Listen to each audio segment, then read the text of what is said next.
The air in the grand atrium of Helios Dynamics hummed with a manufactured calm. At 2:46 p.m., the revolving doors spun, admitting Ilara Vance, a woman of quiet grace and immense power. Her suit, a crisp shade of emerald, was a deliberate splash of life in the sterile, marble-clad space. In her hand, a sleek, custom-made briefcase held contracts that would reshape global markets. She was early for her meeting with the CEO, her husband, and she anticipated a brief wait. What she received instead was an ambush. "Hold it right there," a booming voice echoed, cutting through the low murmur of the crowd. Gavin Thorne, the company's head of operations, sauntered forward. His smile was a sneer, and in his hand, a bottle of dark soda hissed ominously. He sized up Ilara with open, venomous disdain. "I don't know who you are, but you obviously don't have an appointment. We get your type all the time, looking for handouts, trying to sneak into places you don't belong." Without a moment's hesitation, before anyone could intervene, he tipped the bottle. A cold, sticky stream of cola cascaded over Ilara's head, drenching her hair and staining her exquisite silk blouse. A collective gasp rippled through the atrium, followed by the immediate click of phone cameras. This wasn't a private moment of humiliation. It was a public spectacle, and Gavin was playing to his audience. Ilara didn't flinch. She simply checked her watch, her movements as fluid as if she were in a ballroom. 14 minutes, she whispered, her voice barely audible. She then calmly took out her phone and snapped a photo of the sticky puddle spreading across the pristine marble floor. Her unnerving poise only seemed to infuriate Gavin more. "What in the world is that supposed to mean?" he barked, his face flushed with triumph. "A threat? A ridiculous countdown." A young receptionist, Sophia, her hands trembling, spoke up. "Mr. Thorne, she has a valid guest pass. Her name is on the schedule. Are you questioning my authority, Sophia?" Gavin snapped, his voice a low growl that made the girl immediately retreat. A security guard, Leo, approached cautiously, sensing the shift in the atmosphere. "Sir, what's the situation?" "The situation is that this woman is a trespasser," Gavin roared, gesturing dramatically. "She's clearly a fraud, here to steal information. Get her out." Leo hesitated. The digital guest pass Ilara had shown him clearly read executive clearance. He had been with Helios Dynamics long enough to know when something was wrong, but Gavin was a powerful figure, a direct report to the board. Ilara, meanwhile, gracefully knelt, retrieving her now damp briefcase. "I'm here to deliver the final merger documents for the CEO's board meeting," she stated, her voice steady. "They're time-sensitive." Gavin snatched the briefcase from her hand, its contents now stained and wrinkled. "These are a joke, just like your cheap suit and your fake credentials." The thinly veiled insult about her appearance was heard by everyone. "You should be very careful with your words," Ilara said, her voice cutting through the tension like ice. The entire atrium fell silent. "Careful," Gavin laughed, a harsh, grating sound. "You think I'm afraid of you? Do you know who I am?" Whispers began to spread. A junior analyst, his phone secretly recording, murmured to a colleague, "I swear I've seen her name in the company registry before, tied to the CEO's office."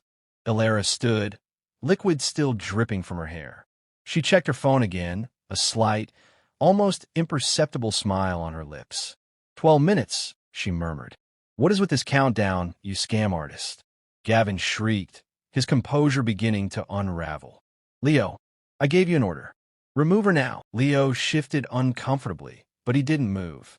He had a bad feeling. At that exact moment, Sophia's computer screen flashed. A bright red, urgent message from the CEO's private line. "Is Mrs. Vance on site? The board is waiting."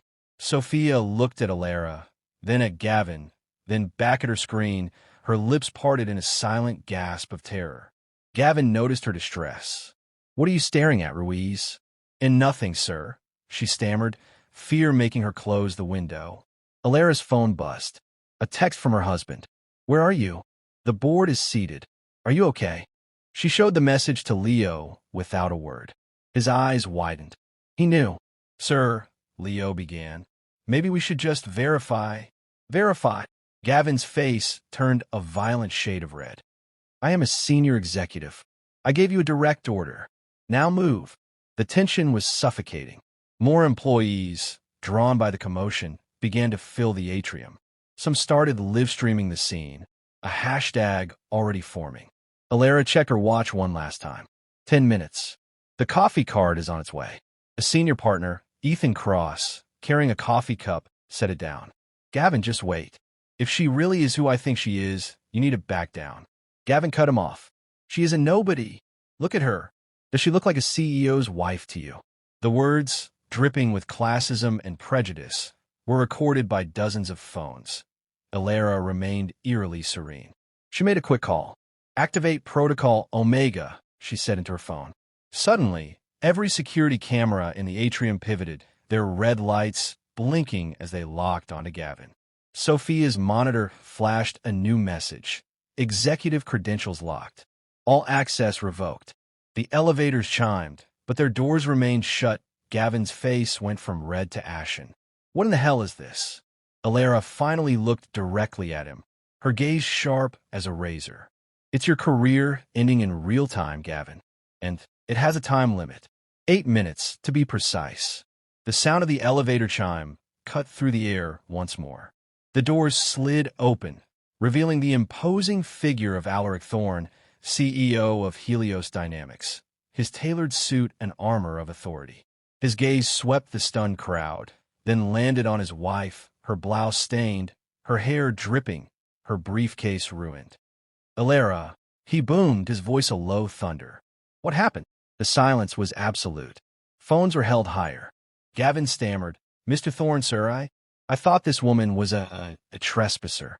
This woman, Alaric said, his voice laced with pure, unfiltered rage, is my wife. And you just humiliated her in front of the entire company. He turned his fury on Leo. Her credentials? Executive clearance, sir, Leo replied firmly. Sophia, emboldened by Alaric's presence, spoke up.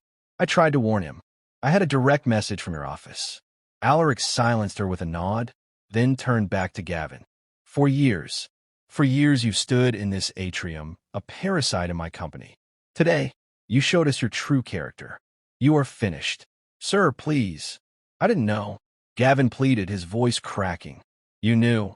Alaric snapped, his eyes burning with fury. You saw a beautiful, successful woman and assumed she didn't belong here. Today, that toxic worldview ends. He turned to the crowd. Effective immediately, Gavin Thorne is terminated. No severance, no references. Escort him off the premises. Gasps erupted as the verdict was handed down. Gavin stumbled backward, the weight of his ruin finally settling on his shoulders. Alara stepped forward, her composure unshaken, and handed her husband the now damp briefcase. The board documents, she said calmly. Slightly wet but intact. Alaric took the briefcase, then lifted her hand for all to see. She is not just my wife, he announced to the crowd, his voice full of pride. She is a leader. She is the future, and you will never forget her name. A wave of applause, then a roaring cheer filled the atrium. Justice had spoken, broadcast live for the world to see.